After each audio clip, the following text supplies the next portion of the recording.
Bismillahirrahmanirrahim. Assalamualaikum warahmatullahi wabarakatuh. Alhamdulillah, salatu wassalamu ala rasulillah wa ala alihi wa sahbihi wa man tabi'ahu mawalah.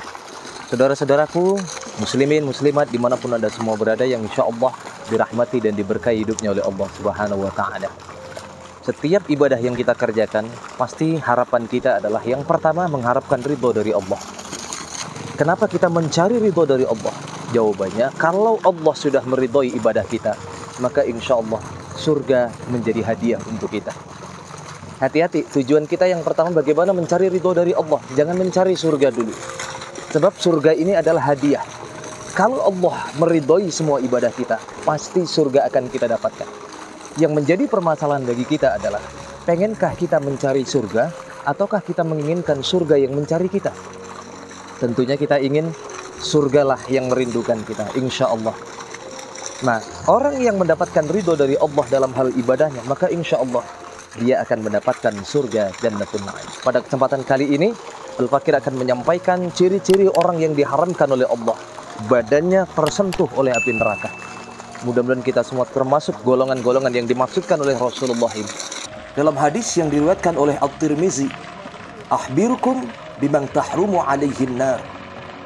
Ada 4 perkara yang kalau kita memiliki 4 perkara ini, maka insya Allah Allah akan haramkan jasad kita tersentuh oleh api neraka. Apa karakter 4 yang dimaksudkan oleh Rasulullah SAW itu?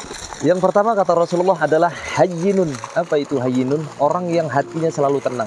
Tenang dan menenangkan, tidak pernah gegabah dalam menghadapi setiap permasalahan hidupnya. Orang yang selalu menyikapi setiap ujian dan musibah, fenomena yang terjadi dalam kehidupannya, selalu bisa menjalani dengan tenang. Hayyin, karakteristik orang yang tenang, orang yang mampu menata dirinya, orang yang mampu mengendalikan hawa nafsunya untuk tidak terbawa emosi. Hayyin, ini karakteristik yang pertama. Orang yang selalu tenang dalam menyikapi hidup. Kemudian yang kedua adalah layyin. Layyin itu adalah orang yang hatinya lembut. Lembut dalam tutur kata, dalam tutur sapa dan perbuatan. Dan ini pun karakteristik dari Rasulullah. Rasulullah adalah pribadi yang sangat santun, yang lembut. Perkataannya tidak pernah menyakiti hati orang lain. Maka ciri-ciri ini adalah ciri-ciri orang yang sangat dirindukan oleh surga dan diharamkan jasadnya untuk tersentuh api neraka. Lain, orang yang lembut hatinya, apa yang keluar dari lisannya tidak pernah menyakiti hati orang lain. Kalau orang hatinya buruk, hatinya kotor, maka secara tidak langsung yang keluar dari lisannya pun cenderung dan seiring dengan apa yang ada dalam isi hati. Bukankah Rasulullah pernah mengingatkan kepada kita, ala inna fil jasadi mudghah, fa idza salahat salahat jasaduhu kulluhum, fa idza fasadat fasadat jasaduhu kulluhum, ala wahyal qalb. Ketahuilah wahai kalian, bahwasanya di dalam diri manusia terdapat segumpal daging. Dan apabila baik segumpal daging itu, maka insya Allah akan baik pula seluruh tubuh manusia. Wa idza fasadat jasaduhu kullum. Apabila rusak segumpal daging itu, maka akan rusak pula seluruh organ tubuh manusia. Sahabat bertanya, apa yang dimaksudkan oleh Rasulullah segumpal daging itu? Ala wahiyal qalb. Yang aku maksudkan segumpal daging itu tidak lain adalah hati manusia. Jika hati ini baik, maka insya Allah al-muslimun man salimal muslimuna min lisani wa yadihi. Seorang muslim adalah muslim yang bisa mengendalikan lisannya, mengendalikan ucapannya, dan bisa mengendalikan tangannya, sehingga selalu mengarahkan kepada sesuatu yang baik. Itulah karakteristik yang kedua. Lain, orang yang lembut hatinya, orang yang lembut tutur sapanya, orang yang lembut perbuatannya. Orang yang diharamkan tersentuh oleh api neraka yang ketiga adalah qarib, orang yang dekat dan mendekatkan. Siapakah qarib ini? Orang yang dekat ini maksudnya apa?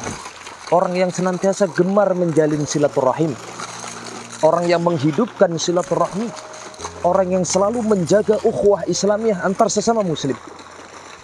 Dan ini pun disampaikan oleh Rasulullah dalam hadis yang lain, man sarrahu ayyubsatalahu rizquhu aw yumsa'adahu fi asarihi falyasil rahimah. Siapa yang pengen dilapangkan rezekinya oleh Allah dan siapa yang pengen dipanjangkan umurnya, kuncinya jalinlah silaturahim di antara kalian. Orang yang beriman tentunya orang yang paham betul tentang ini. Maka dia menjaga hubungan ukhuwah Islamiyahnya, dia menjaga silaturahimnya. Dia ingin nanti diharamkan jasadnya tersentuh oleh api neraka, dan memelihara sifat qarib, memelihara sifat layyin, dan memelihara sifat hayyin. Hadirin jamaah sekalian yang dimuliakan Allah Subhanahu wa taala. Inilah karakteristik yang ketiga, qarib, orang yang selalu bisa menjaga silaturahim. Kemudian yang terakhir, ciri-ciri orang yang diharamkan oleh Allah tersentuh oleh api neraka, yaitu sahal. Sahal ini adalah orang yang memudahkan.